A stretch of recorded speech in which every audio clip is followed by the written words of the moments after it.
So I was having an interesting conversation. One of the subscribers actually got in contact with me and wanted to talk a little bit about, the Mevo Plus, but also about simulator softwares. And so here's what the issue was. They had been playing with the Mevo Plus with another simulator software.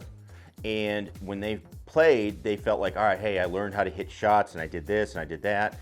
And they got their swing dialed in. So they thought. Then they went outside and they felt like they weren't getting the same results. So the question they had for me was about going to GS Pro, which I'm high on. I really love it. I think it's one thing short of being absolutely perfect. This is from me as a coach, and that one thing be video, but I don't think that's necessarily something you have to have. But it's one of those things that I think people want to know, hey, how much is the software going to affect it?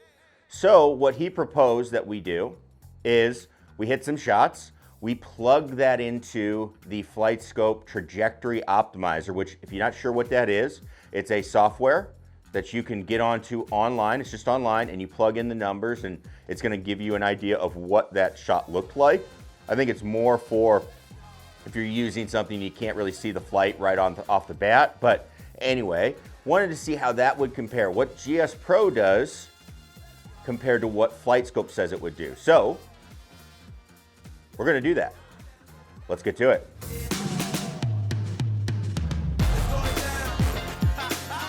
What's going on, everybody? Scott Hogan here. We are gonna be firing up our GS Pro, the Mevo Plus. We'll get plugging in some numbers here in just a minute. So first things first, when we get this set up, all right, you can see we've got it on the range. There's gonna be a couple of things that we need to figure out before we go through and do this. So the first being, when you're using the Trajectory Optimizer, okay, and when you're using FS Golf, to be honest, it's going to ask for, hey, do you want to use standard sea level or do you want to use the local weather? Now, if you have an X3, okay, which if you pay for the upgrade and everything for that unit, they do have what's called the Environmental Optimizer, where you can actually set the weather, you can set the pressure, all of that stuff. That's good for, hey, if I'm going to travel somewhere, I'm going to practice, pros would do that. I'm going to go play in Denver. Hey, I need to get my yardages dialed in for an altitude, stuff like that. It does affect what goes on with the golf ball. Now, that's going to be something we have to look at as we're going through, and we're going to do this test. So what I'm going to do is we're going to set this at standard sea level. And the reason for that is in GS Pro, I can get it to where I can set the altitude. Now, for whatever, I don't know if it's just me, but it has the temperature locked in and it's got it locked in at 80 degrees. Now, on FlightScope, their sea level locked in temperature is 77 degrees. So that's as close as we're gonna get. If I go local weather here in Chicago, right now it's like 25 degrees.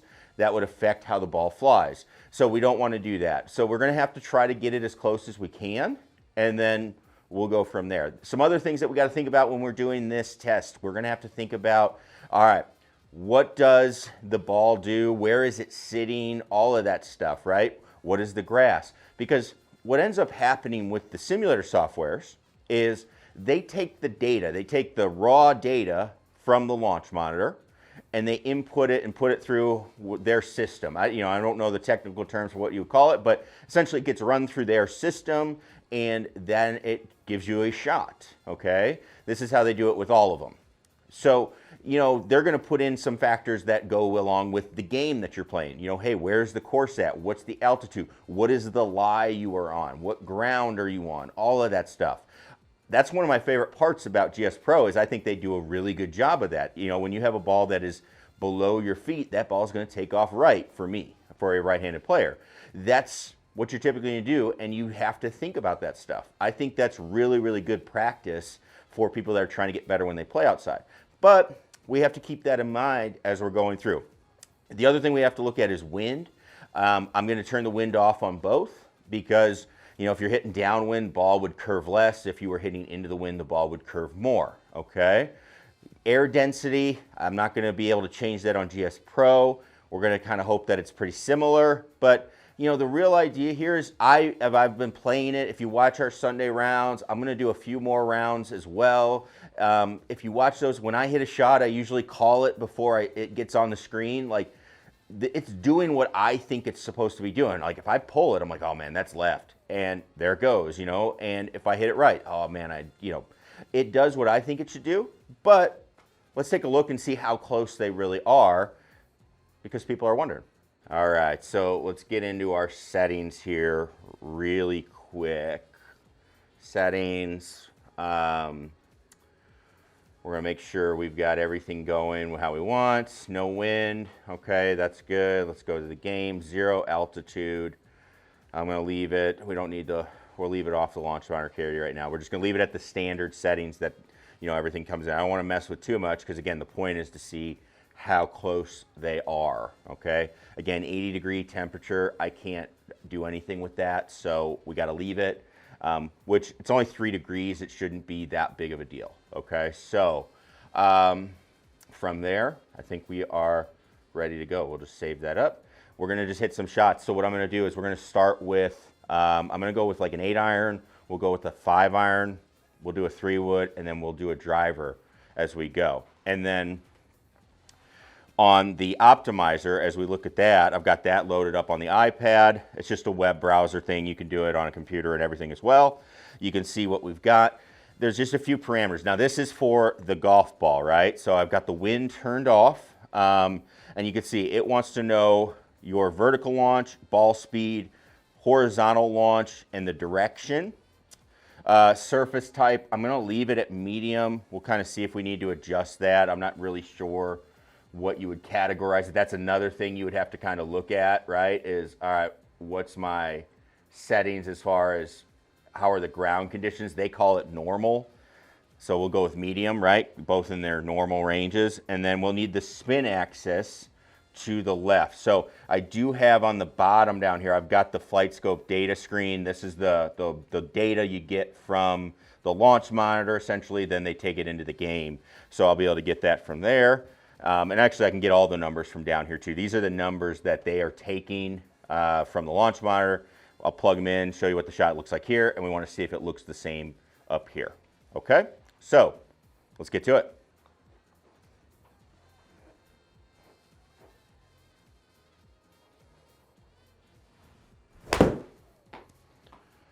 Oh, first swing of the day. Not going to really matter if I'm warmed up or anything like that. But we can see. So that ball traveled off to the right there. Let's fire up our numbers here. So ball speed. Again, we are working with an 8-iron. Let's see, we got 100 and 3.2. So we'll put that in. We've got launch vertical. 22.1, nice and too high, I love it.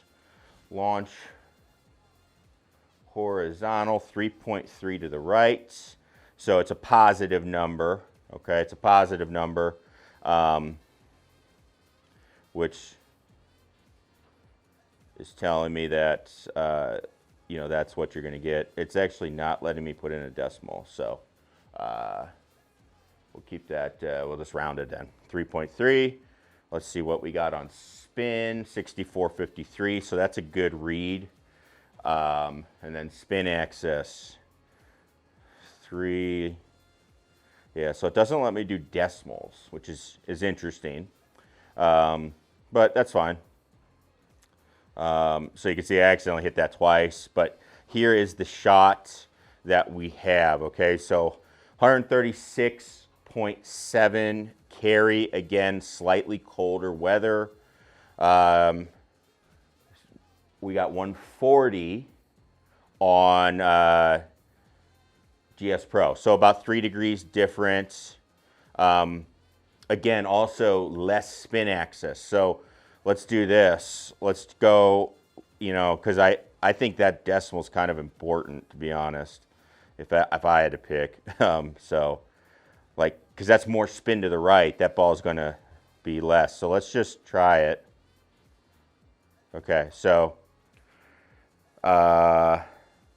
I guess not much. I thought it would be more important than that, so that's good. So we're about 3 yards off with it, 3.5 to be exact. Again, you have a little bit colder temperature. You have the launch. The launches are going to be the same because we inputted that straight from GS Pro. It's showing up correctly. Let's take a look. You can get the trajectory of it, kind of see the shots as you go. Okay. All right, we're going to do one with peak height now. So again, this is my 8-iron. Let's go ahead.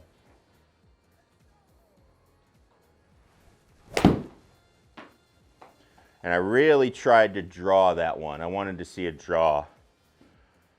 Okay, so peak height, 29.2. Okay, so let's throw in our numbers here. And that's off. 21.5. 104. 104.8. Horizontal is 2.3. So again, it's only let me do that. So we'll do that, and it was to the right because it's positive.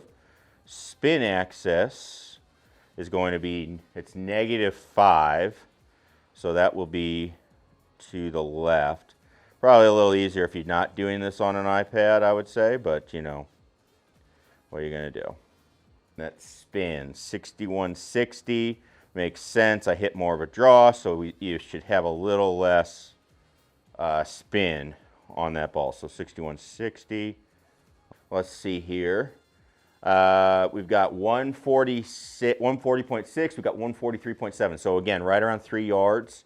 So that's consistent. I think it was 3.5 on the last one. You know, the other thing is humidity. You can't, you know, we're not factoring in that. Spin axis. Let's see the height. 86.8 in feet, and I believe that 29.2 is in yards. I thought that's what it was. Can I check that? Doesn't tell me. Looks like it's in yards though, which actually that would make sense. Okay, so that would actually make sense. Those actually match up really well. Again, launch and everything we inputted. Shot was lateral 1.9 to the right. That shot ended up, let's see, how far offline? 0.4. Pretty centered in the game, it said, which is what it is here pretty much, right? So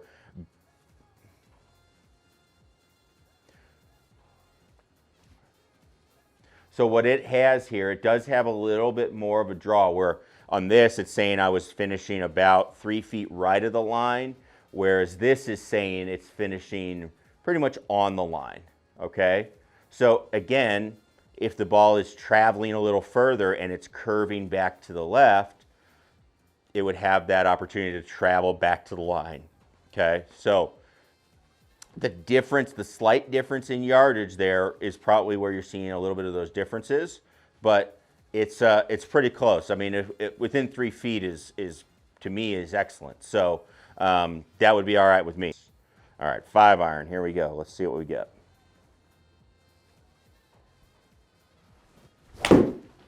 Ooh, that's a big pull. Be a good one to look at.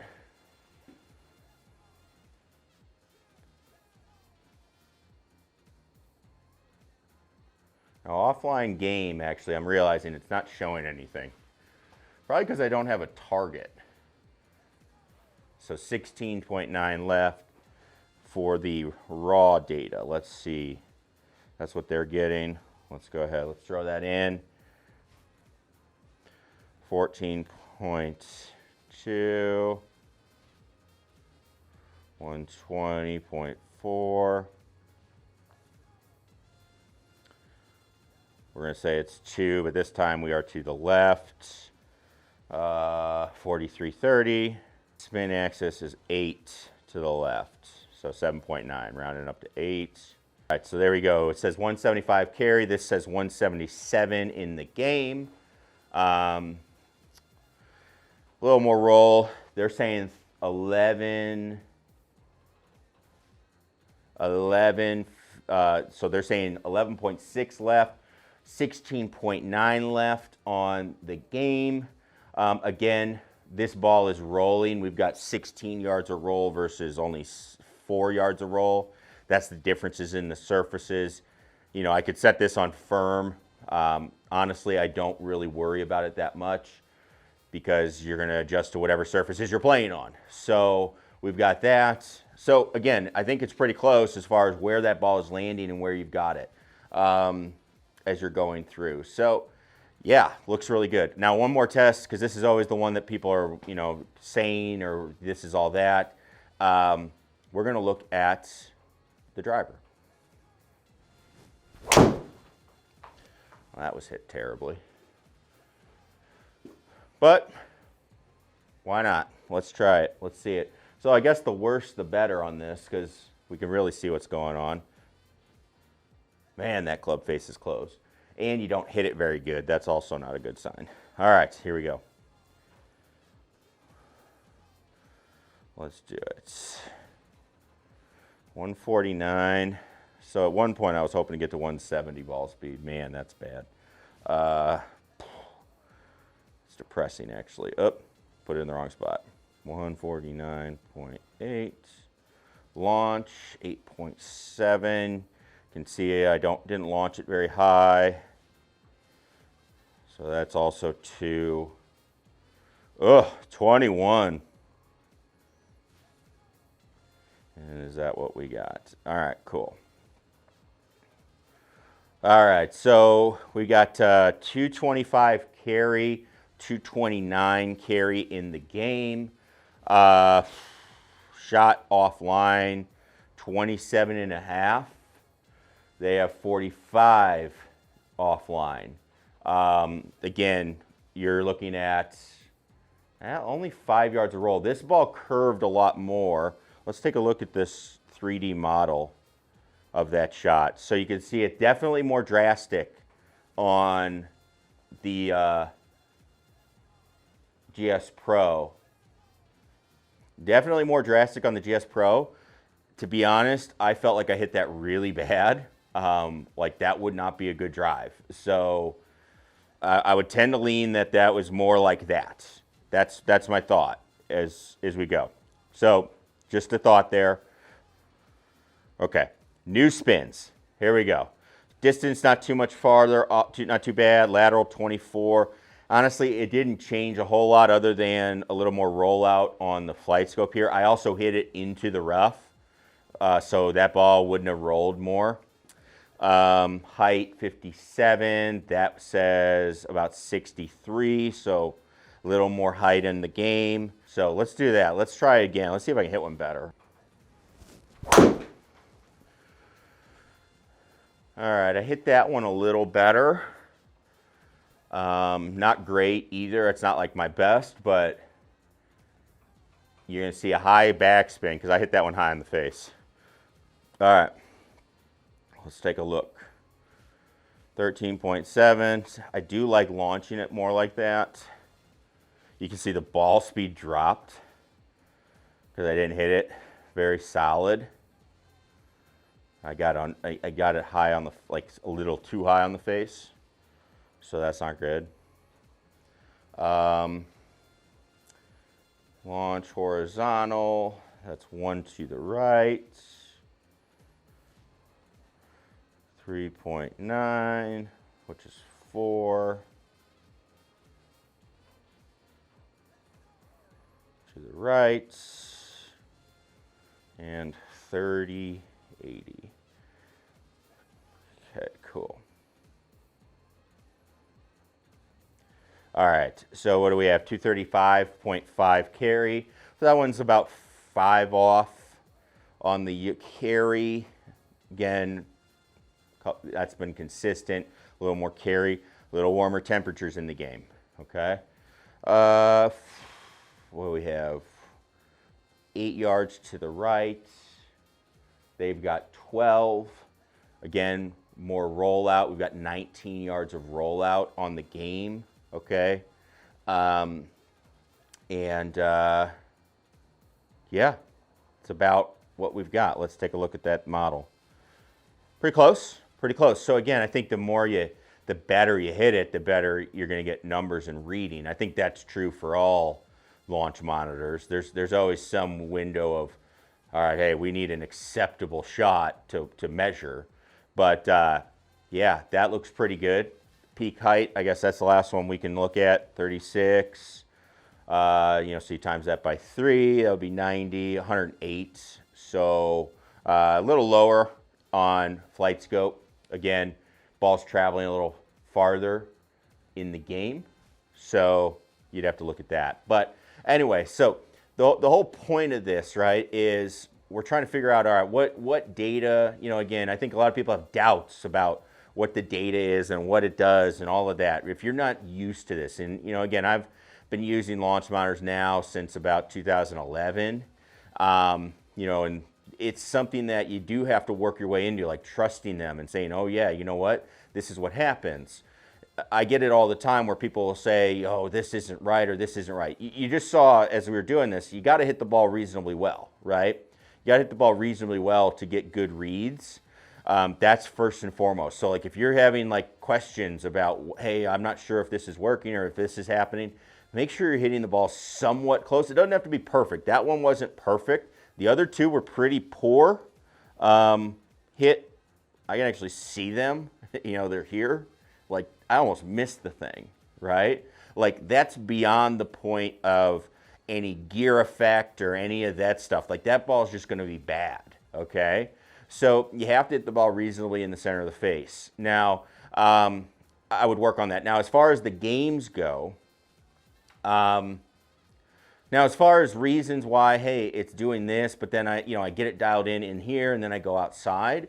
You have to remember there's a ton of variables that come into play, right? Like there's a ton of them, such as how much moisture is on the ground, what's the air temperature, what's the humidity, which we are taking into account a little bit, but we can't do all of it.